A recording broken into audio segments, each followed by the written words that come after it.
এই জন্য নিয়ামতের শুকরিয়া আদায় করব। জবানটা কার? আল্লাহ। জবানটা লড়াই আল্লাহ শুকরিয়া আদায় করব। জবান দিবেন আল্লাহ, শুকরিয়া আদায় করলে আল্লাহ খুশি হন, যে শুকরিয়া আদায় করলে আল্লাহ বেরাজ হন। এরকমই থাকতে জবানটা মতো রাখলে কোনো সমস্যা আছে না। কিন্তু মসজিদে আসলাম, বসলাম, এই নিয়ামত সুবহানাল্লাহ আলহামদুলিল্লাহ, অনেক সময় অলসতা করে মুখটা নাড়াই দিয়ে আল্লাহর বান্দা যে বলবে সুবহানাল্লাহ আলহামদুলিল্লাহ, মুখটা একটু লড়বে, একটু শক্তি রাখবে, এতটুকু পর্যন্ত শুকরিয়া আদায় করতে চায় না। কত বড় নাম্বার ছাড়া অলস আছে না নাই? আছে না নাই? বোঝা যায় ইচ্ছা করে মসজিদে আসে না, জোর করে কেউ ভেনগানি দিয়ে মসজিদে জোর করে এখানে বসে না, আসার কোনো ইচ্ছা ছিল। আপনাদেরকে বলছেন অনেক মানুষ এরকম আছে না নাই? এই জন্য নিয়ামতের শুকরিয়া আদায় করব।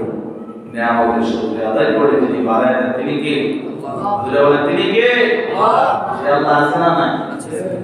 বড় হয়ে গেছে, শক্তি কমে গেছে, সে আল্লাহ সর্বশ্রুত আগের মধ্যে আছে। আপনি আমি সবাই গুরু হয়ে যাব, শক্তি চলে যাবে, সবাই আল্লাহ ধরার কাছে আমরা পাগলা হয়ে যাবো। কথা বলেন ঠিক কিনা? আপনি বাঁচতে পারতাম নিজের ক্ষমতা, শক্তি, দাম্ভিকতা, টাকা পয়সা সম্পর্কে, তাহলে আমরা আমাদের ইচ্ছা স্বাধীন যা ইচ্ছা তাই আমরা করতে কোনো সমস্যা ছিল না। কিন্তু আল্লাহর দরবার বাহিরে কেউ যেতে পারবে? যেতে পারবে? যেতে পারবে। এই জন্য সম্মানিত শুনি, আল্লাহ পাক আমাদেরকে দুনিয়াতে পাঠাইলেন ইবাদত করার জন্য। কিসের জন্য? আর ইবাদতের জন্য, আল্লাহর ইবাদতের জন্য। ইবাদতের ভিতরে সর্বপ্রথম ইবাদত হচ্ছে কি? ইবাদত এমন একটা জিনিস, আল্লাহ আমাদেরকে দুনিয়াতে ইবাদত করার জন্য পাঠাইলেন, আল্লাহর গোলামি করার জন্য। মানে আল্লাহ যেভাবে বলছেন এইভাবে চলা, কথা বলা, কথা শোনা, হুকুম মানা, মুআশারা, মুআমালা, লেনদেন যা কিছু আছে এইভাবে যদি আপনি আমি চলতে পারি, তাহলে আপনি আমি প্রকৃত আল্লাহর দরবারে ঘাটে খোলা। আর আপনি নামাজ পড়বেন মসজিদে এসে, পাঁচ ওয়াক্ত নামাজ জামাতের সাথে পড়েন, আলহামদুলিল্লাহ, কবরের মধ্যে দাগ চলে আসছে, তাহাজ্জুদ পড়েন, মসজিদ থেকে বাহির হয়ে গিয়ে অন্যের জমি দখল করেন, অন্যের সম্পদ দখল করেন, জুলুম করেন, বাইরের হক দেন না, বুড়ের হক দেন না, ৫ ওয়াক্ত নামাজ গেল, ৫০ ওয়াক্ত নামাজ যদি আপনি পড়েন, আপনার মতো জালিম জমিনের উপর আসমানের নিচে দ্বিতীয় আরেকজন নাই। কথা বলেন জোরে বলেন ঠিক কিনা? আজকে বাইরের হক নেই, জুলুম, শক্তি, ক্ষমতা, বুড়ের হক দেয় না। আছে না নাই? বুড়ের হক আছে না? বাপের সম্পদ থেকে বুড়ের হক আছে না নাই? দেয়নি সবাই? সবাইকে বোঝায় দেয়? অনেক শুনতে পায়, অনেক মানুষের শুনতে বোন যখন সম্পদ চায় তখন বলে বই আমগোবাড়ি তার আসবা না, আমগোবাড়ি তার খাইবা না, বাইরে একবারে সাইডে চলে যাবা। কত বড় নিমুখ খারাপ বোনের সাথে এইসব কথা বলে, তার হক তাকে দিতে চায় না। এক মুঠ খাওয়ার জন্য সম্পদ দিয়ে বলে খাইতে হবে, বোনের সাথে এরকম বলে কি বলে না? জোরে বলে, বলে কি বলে না? আমার ঘরে আপনার ঘরে কত মানুষ খানা খাচ্ছে, কোনো সমস্যা হচ্ছে না, বোন মাঝে মাঝে একটা খানা খাইব, এই জন্য সম্পদ দিয়ে খাইতে হবে। কথা বলেন ঠিক কিনা? জোরে বলেন ঠিক কিনা? এই কথাগুলা অনেকে বলো নাও লাগবে, কিন্তু অরিজিনালি কথা, আপনি যতই আল্লাহর গোলামি করেন, মানুষের হক, হকুল্লাহ, হকুল ইবাদত, বান্দার হক, আল্লাহর হক, আসমান জমিন ডিফারেন্ট। ৮০ বছর পর্যন্ত নামাজ পড়ে যায়, সালাম সালাম সালাম সালাম মূর্তি পূজা করে, মুখ দিয়ে শুধু বাহির হইল, অচেতন অবস্থায়, ঘুমাচ্ছন্ন অবস্থায় সমাজ সমাজ সমাজ সলাম থেকে কি হয়ে গেল? সমাজ মূর্তি পূজক, বেঈমান, মুশরিক। সমাজ শব্দ বলার সঙ্গে সঙ্গে লাব্বাইকা আব্দি, হে আমার গোলাম, হে আমার বান্দা, আমাকে তুমি ডাকছো, ইচ্ছা করে ডাকে না, আল্লাহ অনিচ্ছাকৃত মুখ দিয়ে বেরিয়ে গেছে। আল্লাহ তার এই ডাককে কবুল করে তার পেছনের জিন্দেগির গুনাহ আল্লাহ তাকে মাফ করে দিয়েছে। সুবহানাল্লাহ। কে মাফ করছেন? আল্লাহ। কে মাফ করছেন? আল্লাহ। আপনাদের মাফ করে দিয়েছেন। আল্লাহ কি কারো কাছে জিজ্ঞাসা করতে হয়েছে যে আমি ওই বান্দাকে মাফ করব কি করব না? হয়েছে? হ্যাঁ? আল্লাহর কোনো ছেলে আছে? না। আল্লাহর কোনো মেয়ে আছে? না। আল্লাহর কোনো বাবা আছে? না। না, আল্লাহর কেউ নাই। কুল হুয়াল্লাহু আহাদ। হে নবী আপনি বলে দেন আমি আল্লাহ এক, আল্লাহু সামাদ। আমি কারো কাছে মুকাফির নই, সমস্ত মানুষ আমি আল্লাহর দিকে মুকাফির করেছি। সুবহানাল্লাহ। লাম ইয়ালিদ ওয়া লাম ইউলাদ। আমি কাউকে জন্ম দেই নাই, ওয়া লাম ইউলাদ। আমিও কারোর উদর থেকে জন্ম হয় নাই। ওয়া লাম ইয়াকুল্লাহু কুফুয়ান আহাদ। শুনে রাখো, জেনে রাখো, আমি আল্লাহর মতো ক্ষমতাবান কেউ নাই। আমি আল্লাহই হচ্ছে একক শ্রেষ্ঠ ক্ষমতার মালিক। কথা বলেন ঠিক? সে আল্লাহ আছে তো? সে আল্লাহ রাব্বুল আলামিন বলেন, আউয়ালু মা ইউহাসাবু বিহিল আবদু ইয়াওমাল কিয়ামাতিস সালাহ। আল্লাহ রাব্বুল আলামিন নবীর মাধ্যমে বলেন, নবী বলতেছেন, ও দুনিয়ার মানুষ, কাল কিয়ামতের ময়দান কঠিন মুসিবতের দিন বান্দাকে জিজ্ঞাসা করবে, বান্দা যে জিনিসটা সর্বপ্রথম বান্দাকে হাসরের ময়দানে জিজ্ঞেস করবে, বান্দাকে বলবে না ও বান্দা তুমি দুনিয়াতে আওয়ামী করছিলে না, বিএনপি করছিলে না, জাতীয় পার্টি করছিলে না, লাঙ্গল করছিলে, জেলাই করছিলে, সব জিজ্ঞাসা করবে। পরে বান্দাকে সর্বপ্রথম এই কথাটা হাসরের ময়দানে জিজ্ঞাসা করবে, বান্দা দুনিয়াতে তুমি নামাজ পড়ছো কিনা? কি করছো কিনা? নামাজ। নামাজ তুই পড়েও থাকি, নামাজ পড়ছি কিন্তু নামাজের হক আদায় করে পড়ি। নামাজের হক কি? নামাজের হক হচ্ছে এটাই, আমরা নামাজের হক সম্পর্কে জানি না। এই জন্য নামাজ পড়ে বান্দা চুরি করে, বান্দা নামাজ পড়ে গুণের হক নষ্ট করে, বান্দা নামাজ পড়ে ওজনের মধ্যে ভেজাল করে, বান্দা নামাজ পড়ে কথায় কথা মিথ্যা কথা বলে, বান্দা নামাজ পড়ে আমানতের খেয়ানত করে। আছে না না? আছে না না?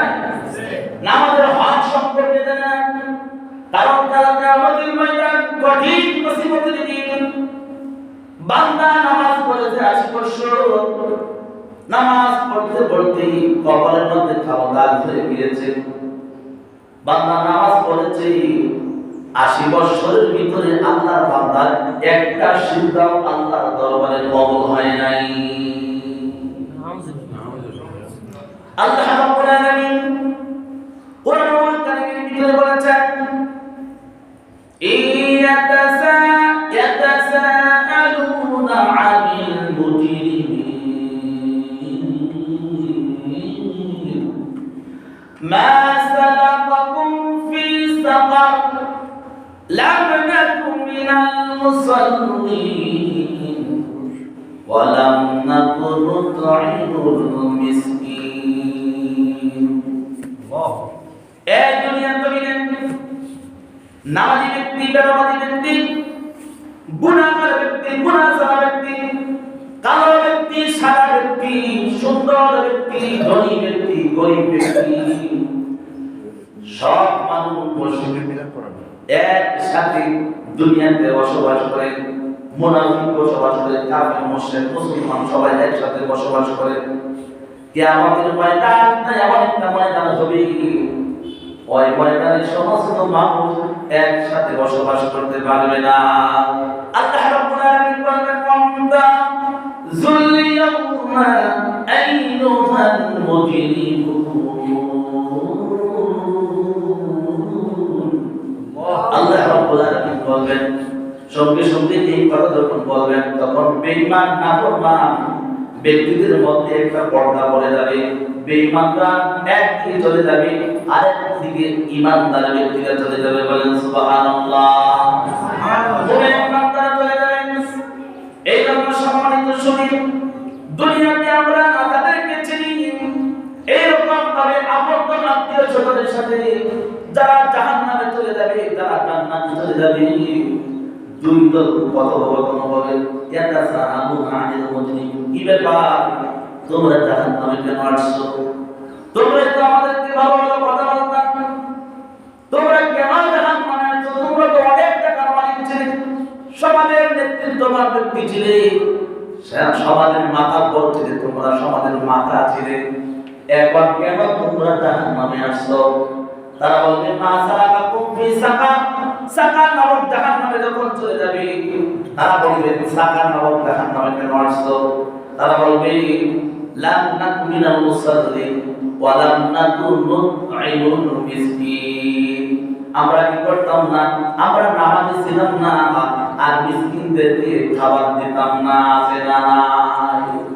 আল্লাহ রাব্বুল আলামিন সূরাতুল মাউদের ভিতরে বলেন আরাআইতাল্লাযী ইউকাযযিবু বিদ্দীনি ফাযালিকাল্লাযী ইয়াদউল ইয়াতীমা ওয়া লা ইয়াহুদ্দু আলা তাআমিল মিসকিন ফাওয়াইলুল লিল মুসাল্লিন আল্লাযীনা হুম আন সালাতিহিম সাহুন।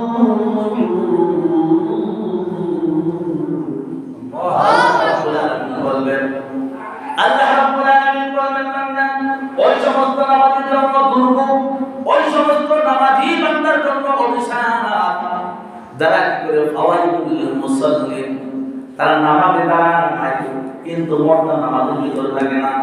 ফাওয়াইলুল মুসাল্লিন আল্লাযীনা হুম আন সালাতিহিম সাহুন, নামাজের ভিতরে তারা কি করে শৈথল্য প্রদর্শন করে। কেমন শৈথল্য প্রদর্শন করে? নামাজ পড়ে ঠিকই কিন্তু নামাজের ভিতরে মুনাফিকি মন নিয়ে নামাজ পড়ে। আছে না না? নামাজ পড়ে মসজিদ থেকে বাহির হয়ে যায়, খারাপ দিন করে মসজিদ থেকে বাহির হয়ে মানুষের উপর জুলুম করে, মসজিদ থেকে বাহির হয়ে ঘুরের উপর জুলুম করে, অন্যের সম্পদ দখল করে। ওই বান্দা কিন্তু আসলে প্রকৃত নামাজি বান্দা না। ওই সমস্ত নামাজের জন্য দুর্ভোগ, তারা আল্লাহর জন্য জান্নাতে যাওয়ার জন্য একমাত্র শুধুমাত্র কেবলমাত্র আল্লাহর জন্য তারা নামাজ পড়ে না। আছে না নাই? সম্মানিত মুসলিম کرام, সবাই শেষ করে দিতে 5 মিনিটের ভিতরে শেষ করে দিব। এই জন্য বলতেছিলাম, আমি একটি আয়াতে কারিমা তিলাওয়াত করেছি, ইন্নাল্লাহা ইয়াকুলুকুম আন তুআদ্দুল আমানাতি ইলা আহলিহা।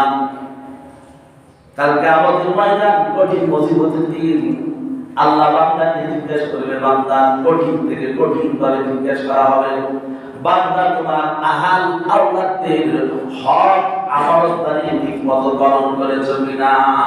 আমানতদারি বড় একটা জিনিস। ইন্নাল্লাহা ইয়াকুলুকুম আন তুআদ্দুল আমানাতি ইলা আহলিহা। আহাল আউলিয়াদের আমানত পূরণ করেছো কিনা? সন্তান বাবার কাছে আমানত, স্ত্রী স্বামীর কাছে আমানত, ওয়ার্ডের মানুষ হচ্ছে মেম্বারের কাছে আমানত, ইউনিয়নের মানুষ হচ্ছে চেয়ারম্যানের কাছে আমানত। এইরকম ভাবে একটা থানার মানুষ হচ্ছে এমপির কাছে আমানত, গোটা বাংলাদেশের মানুষ হচ্ছে প্রধানমন্ত্রী, যিনি বাংলাদেশের প্রেসিডেন্ট, তার কাছে আমানত। আমানতদারি যদি ঠিক মতো পালন না করে, কাল কিয়ামতের ময়দান কঠিন মুসিবতের দিন হাসরের ময়দানে গিয়ে তার ওই বান্দা হাসরের ময়দানে তার পাটা একটা সেকেন্ডের জন্য উঠাইতে পারবে না। আল্লাহু আকবার।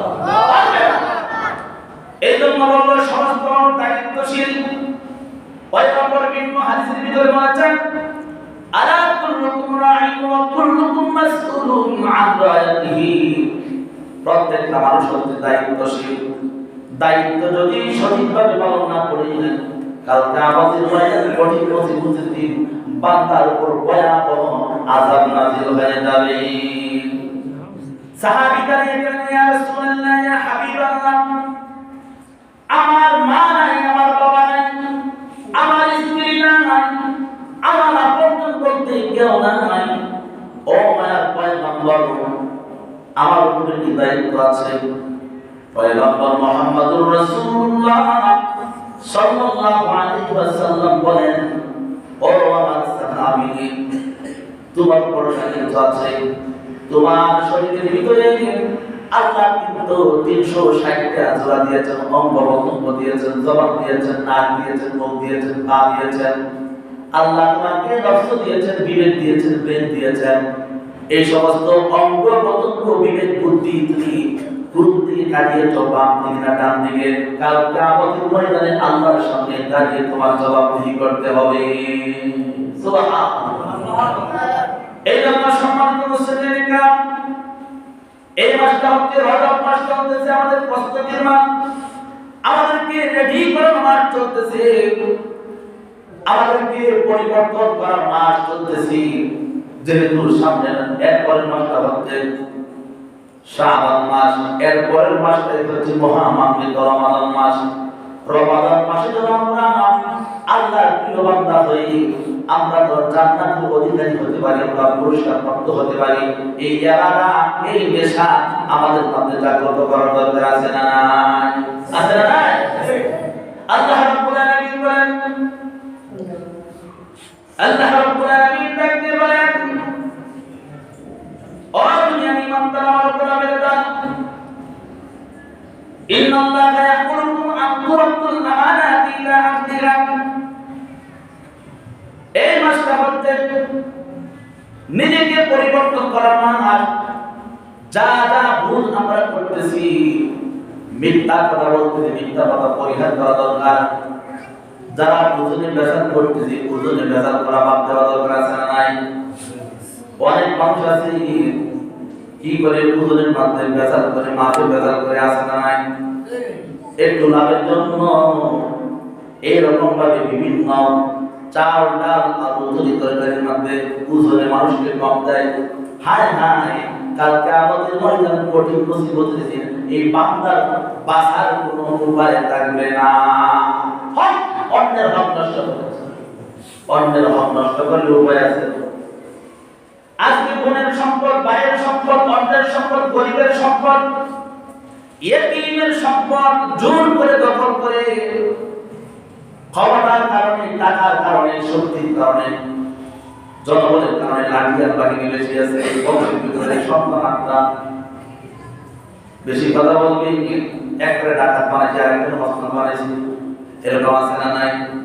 বেশি কথা বলবে, লাশ বানিয়ে ফেলবো, এরকম সুযোগান আছে না নাই? আল্লাহ বলেন, ও দুনিয়ার ইমানদার, দুনিয়ার জমিনে আমি আল্লাহ পরীক্ষা দেওয়ার জন্য পাঠাইছি। যখন তুমি বাপরামি করবা, আমার সাথে নাফরমানি করবা, আমি ইচ্ছা করলে সঙ্গে সঙ্গে নাফরমানির জবাব দিয়ে তোমার জবাবটাকে বন্ধ করে দিতে পারি। আমি আল্লাহ তোমার হাতটাকে বাঁকা করে দিতে পারি। কেন বলি নাই জানো? আমি এমন একজন রহমান, এমন একজন রহিম, এমন একজন আল্লাহ। তুমি যত কিছুই করো না কেন, কালকে আমাদের ময়দান কঠিন মুসিবতের দিন আমি আল্লাহ তোমাকে পূর্ণরূপে বানাইয়া আমার সামনে জবাব দেওয়ার জন্য তোমাকে দাঁড় করাইয়া দেব। আসামি দাঁড় করাইয়া দাঁড়াতে হবে। হবে কি হবে না? না বাঁচতে পারবো কেউ? বাঁচতে পারবো? কেউ বাঁচতে পারবে না। এই জন্য সম্মানিত সুধী, মোট কথাটা একটাই, আর বলবো না, এই মাসটা হচ্ছে রজব মাস। আল্লাহ পাক আমাদেরকে দুনিয়াতে গোলামি করার জন্য পাঠাইলেন। গোলামি শুধু নামাজ নয়, রোজা নয়, হজ নয়, যাকাত নয়। মোট কথা হচ্ছে দুনিয়াতে আসার পর যেটা ভালো এটাকে গ্রহণ করা যায় না, খারাপ এটাকে গ্রহণ করা যায় না, অ্যাকসেপ্ট করা যায় না। তাহলে আমি কাটি বললাম, আমি 5 ওয়াক্ত নামাজ পড়লাম, রমাদান মাসে রোজা রাখলাম, হজ করলাম, যাকাত দিলাম, সবকিছু করলাম, কিন্তু আমি কি করি? অন্যের হক নষ্ট করতে গেলে আগে বললাম আপনি প্রকৃত মুমিন না। মুমিন তো হতে পারেন নাই, ঈমানদার হতে পারেন নাই। এই জন্য আল্লাহ পাক রব্বুল আলামিন বলেন, ইয়া আইয়ুহাল্লাযীনা আমানু তাকুল্লাহা হাক্কা তুকাতিহি ওয়া লা তামুতুন্না ইল্লা ওয়া আনতুম মুসলিমুন। হয় দুনিয়ার ঈমানদারেরা, যারা আমি আল্লাহকে বিশ্বাস করার পর নাফরমানি করো, সাবধান, খবরদার, আমি আল্লাহকে বিশ্বাস করছো, আখিরাতকে বিশ্বাস করছো ভালো, কিন্তু মুসলমান না হইয়া কবরে আসিও না। কারণ মুসলমান এক জিনিস আর আল্লাহকে বিশ্বাস করা আরেক জিনিস। আল্লাহকে বিশ্বাস করার পর একটা কাফের মুশরিক, একটা বেঈন, তিনি কালেমা পড়ে নাই, আল্লাহকে বিশ্বাস করে নাই, জান্নাত জাহান্নাম বিশ্বাস করে নাই, কিন্তু এখন বিশ্বাস করলো, কালেমা পড়লো, লা ইলাহা ইল্লাল্লাহ মুহাম্মাদুর রাসূলুল্লাহ পড়ে তিনি আল্লাহর উপর ঈমান আনলো, নবীর উপর ঈমান আনলো, কিতাবের উপর ঈমান আনলো, সাহাবীদের উপর ঈমান আনলো, জান্নাত জাহান্নামের উপর ঈমান আনলো। এখন এই বান্দার কাজ হচ্ছে পাঁচ ওয়াক্ত নামাজ পড়বে আর হালাল পথে চলবে, হারাম পথে চলবে না, অন্যের উপর জুলুম করবে না। আছে না? না তাই ঈমান আছে, এখন যা কিছু করতে পারে, কোনো সমস্যা নাই, আল্লাহর কাছে জবাবদিহি করতে হবে। জিনিসটা কি এরকম? ব্যাপারটা এরকম না। আল্লাহ রাব্বুল আলামিন কোরআন কারীমের ভিতরে অন্য জায়গায় বলেছেন, ইয়া আইয়ুহাল্লাযীনা আমানু দুখুলু ফিস সিলমি কাফা। ও দুনিয়ার ঈমানদারেরা, এখানে ঈমানদারদেরকে সম্বোধন করে বলেছেন, যারা আমি আল্লাহর উপর ঈমান আনছো, ওয়া দুখুলু ফিস সিলমি কাফা, তোমরা পুরোপুরিভাবে ইসলামের ভিতর দাখিল হয়ে যাও। তাহলে আল্লাহর কথা বুঝে গেল, আমরা কি করি নাই? পরিপূর্ণভাবে ইসলামের ভিতর দাখিল হয় নাই। ওয়ালা তাত্তাবিউ খুতুওয়াতিশ শাইতান ইন্নাহু লাকুম আদুউম মুবিন। আল্লাহ রাব্বুল আলামিন বলেন, শয়তান তোমাদের প্রকাশ্য দুশমন না প্রকাশ্য বন্ধু? শয়তান তোমাদের প্রকাশ্য বন্ধু, গোপন বন্ধু না প্রকাশ্য শত্রু? শয়তান কি চায় আপনি আমি বিনা হিসাবে জান্নাতে চলে যাই? কি চায় নাকি? শয়তান প্রতিটা মুহূর্তে, প্রতিটা সেকেন্ডে আপনাকে আমাকে কিভাবে জাহান্নামে পাঠিয়ে দিবে, শয়তানের সর্বোচ্চ চেষ্টা শয়তান তার জায়গা থেকে চালিয়ে যাচ্ছে। কথা বলেন ঠিক কিনা? এই জন্য সম্মানিত শুনি, আমরা পাঁচ ওয়াক্ত নামাজ পড়ব, মানুষকে দেখানোর জন্য পড়ব না, শুধুমাত্র কেবলমাত্র একমাত্র আল্লাহর জন্য পড়ব। যে ব্যক্তি আল্লাহর জন্য নামাজ পড়ে, কোরআন কারীমের ভিতরে বিভিন্ন জায়গায় আল্লাহ বলেছেন, ইন্নাস সালাতা তানহা আনিল ফাহশাই ওয়াল মুনকারি ওয়াল বাগই। আল্লাহ রাব্বুল আলামিন বলেন, নিশ্চয় যারা আমি আল্লাহর জন্য নামাজ পড়বে, ইন্নাস সালাতা তানহা আনিল ফাহশাই ওয়াল মুনকার। আল্লাহ বলেন, যে ব্যক্তি মন থেকে আল্লাহর জন্য, আল্লাহর ভয়ে নামাজ পড়বে, ওই ব্যক্তিকে আল্লাহ রাব্বুল আলামিন সমস্ত খারাপ কাজ থেকে, সমস্ত মন্দ কাজ থেকে নামাজ তাকে হেফাজত করবে। বলেন সুবহানাল্লাহ। আর যারা মানুষকে দেখানোর জন্য নামাজ পড়ে, তাদের নামাজ খারাপ কাজ থেকে কি করবে না? হেফাজত করবে না। ওই ব্যক্তি নামাজ পড়ে নামাজ থেকে বাহির হয়ে চুরি করবে, ডাকাতি করবে, জুলুম করবে, মিথ্যা বলবে, অপবাদ দিবে, চুগলখড়ি করবে, বিবাদ সারাতে মজবুত থাকবে। আছে না? আছে না? মসজিদে বসে বিবাদ করেন। আল্লাহর বান্দা রাসূলুল্লাহ একটু সময়ের জন্য মসজিদে আসছি, আরে কতক্ষণ মসজিদ? 10-15 মিনিট। পাঁচ ওয়াক্ত আমাদের জন্য 10 মিনিট 15 মিনিট। এই সমাজে আইসা একটু সময়ের জন্য তওবা ইস্তিগফার করবে, আল্লাহর ঘরে বসে আছে, আল্লাহর ঘর বসে থাকলেও সওয়াব ভালো মনে, কিন্তু ভালো মনে বসে থাকে না। 10-15 মিনিট বসে থাকি, একানেও বসে তুই না, একদম আরেকজনের সাথে বিপদ করে। আছে না? না ওই ভাই শুনছেন কি কথাটা? এরকম একটা কইলে তো কি বলে যায়, কই গেলে? আছে না? নাই কইলে তো কি বলে যায়, কইতাম না, না কইলে কেন? কইতে বিপদ করে, না করা যাবে না, ইবাদত করা যাবে। কালকে আমাদের ময়না যে ব্যক্তির ইবাদত করেছি, ওই ব্যক্তির কাছ থেকে মাফ চাইতে হবে, ক্ষমা নিতে হবে। হাসরের দিন ওই বান্দা মামাতো ভাই, খালাতো ভাই, নানাতো ভাই দুনো পরিচয় চলবে না, মাফ দিবে না। আল্লাহ বলবে, জালিমকে মাফ দিব না, ওই জালিমের নেকি আমাকে দিয়ে দেন, আমার গুনাহগুলি ওই জালিমকে দিয়ে দেন। আল্লাহ বলবে যে সব নেকি তোর দিয়ে দে, তোর কোনো নেকি থাকবে না। ওই বান্দার নেকি নিয়ে জালিমের নেকি নিয়ে ওই বান্দা কি করবে? জান্নাতে চলে যাবে। আর এই বান্দার গুনাহ নিয়ে ওই জালিম জাহান্নামে চলে যাবে। আপনি আমি কষ্ট করে যতটুকু নেক আমল করেছি, কিন্তু বিবাদ করার কারণে আমার নেক আমল সব কিছু কি করলো? যেই ভাই বিপদ করলাম, ওই ভাইয়ের তাদেরই চলে গেল। এই জন্য সম্মানিত মুসলিম কাম শেষ করে দিচ্ছি। রজব মাস আমাদের তৈরি করা মাস, আমাদেরকে গুনাহ থেকে বেঁচে টাকার মাস। আল্লাহ রাব্বুল আলামিন আমাদেরকে পাঁচ ওয়াক্ত নামাজ জামাতের সাথে আল্লাহর জন্য পড়তে বলেছেন। সুবহানাল্লাযী আসরা বি'আবদিহি লাইলান মিনাল মাসজিদিল হারাম ইলাল মাসজিদিল আকসা। এই মাসে আল্লাহ একটা আশ্চর্য ঘটনা ঘটিয়েছেন। সেই ঘটনা হচ্ছে তার নবীকে আল্লাহ বলেন আশ্চর্য ঘটনা। নবী বলছেন মেরাজ থেকে আসার পরে বলছেন ও সাহাবীরা আশ্চর্য ঘটনা আগে বলো সুবহানাল্লাহ। বলেন সুবহানাল্লাহ। আপনারা বলেন সুবহানাল্লাহ। এই জন্য আয়াতের শুরুতে আমরা বলতেন সুবহানাল্লাযী আসরা বি'আবদিহি লাইলান মিনাল মাসজিদিল হারাম ইলাল মাসজিদিল আকসাল্লাযী বারাকনা হাওলাহু লিনুরিয়াহু মিন আয়াতিনা ইন্নাহু হুয়াস সামিউল বাসীর। আল্লাহু আকবার। আল্লাহ রাব্বুল আলামিন তার নবীকে তার হাবিবকে সুবহানাল্লাযী আসরা বি'আবদিহি লাইলান মিনাল মাসজিদিল হারাম, মসজিদে হারাম থেকে মসজিদে আকসা পর্যন্ত ভ্রমণ করিয়েছেন। ওখান থেকে জিবরাইলের মাধ্যমে বুরাকের মাধ্যমে এক আসমান, দুই আসমান, তৃতীয় আসমান, চতুর্থ আসমান, পঞ্চম আসমান, সপ্তম আসমান পাড়ি দিয়ে আল্লাহর সাথে দেখা করেছেন। এই ঘটনা অনেক লম্বা, 2 ঘন্টা বললেও শেষ হবে না। ঘটনা বলা মাকসুদ নয়। আল্লাহ তার বন্ধুকে দাওয়াত করে যে জিনিসটা দিয়েছেন সেই জিনিসটা হচ্ছে আল্লাহর পক্ষ থেকে ফসল নামাজ। বলেন সুবহানাল্লাহ। আমাদের উপরে যত বিধি বিধান দায়াত নাদায়াত যত কিছু আছে সব জিবরাইলের মাধ্যমে আল্লাহ দুনিয়াতে প্রেরণ করেছেন। দুনিয়াতে নামাজটা কিন্তু দুনিয়াতে ডাইরেক্ট জিবরাইলের মাধ্যমে প্রেরণ করে নাই। শুধুমাত্র তার নবীকে বিশেষ মেহমান বানাইয়া বিশেষ তোহফা, বিশেষ পুরস্কার এই বান্দার উপর 5 ওয়াক্ত নামাজ দিয়েছেন। বলেন সুবহানাল্লাহ। আল্লাহর পক্ষ থেকে জিবরাইলের মাধ্যমে দেয় নবীকে বিশেষ মেহমান বানাইয়া একবারে সামনাসামনি সাথে বসাইয়া বন্ধুর সাথে বন্ধু কথা বলা হয়েছে, বাধা হয়েছে এবং বন্ধুকে 5 ওয়াক্ত নামাজ দিয়েছেন। বলেন সুবহানাল্লাহ। 50 ওয়াক্ত নামাজ দিয়েছিলেন আল্লাহ রাসূল। একবার, দুইবার, তিনবার, চারবার, 9বার পর্যন্ত গিয়েছেন মুসা নবীর কথায়। কোন নবীর কথা? মুসা নবীর কথায় 9বার গিয়েছেন আল্লাহর কাছে। আল্লাহ রাসূল 9বার যাওয়ার পর মুসা নবী বললেন আবার যান। আল্লাহ রাসূল বলেন আমার লজ্জা লাগে, আর যাইতে পারবো না। বলেন সুবহানাল্লাহ। এটা আমাদের বিশাল একটা একমত আছে। একমতটা হচ্ছে এটা আল্লাহর পক্ষ থেকে একটা ইশারা।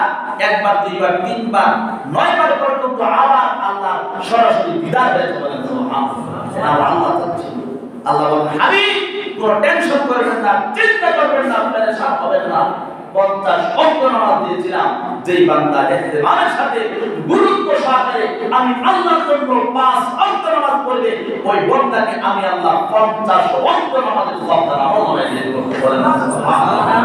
আল্লাহ আমাদের বুঝার আমল করার তৌফিক দান করুন। সবাই বলুন আমিন। ওয়া আলহামদুলিল্লাহ আলহামদুলিল্লাহি রাব্বিল আলামিন। রাসূলুল্লাহ বলেন তারা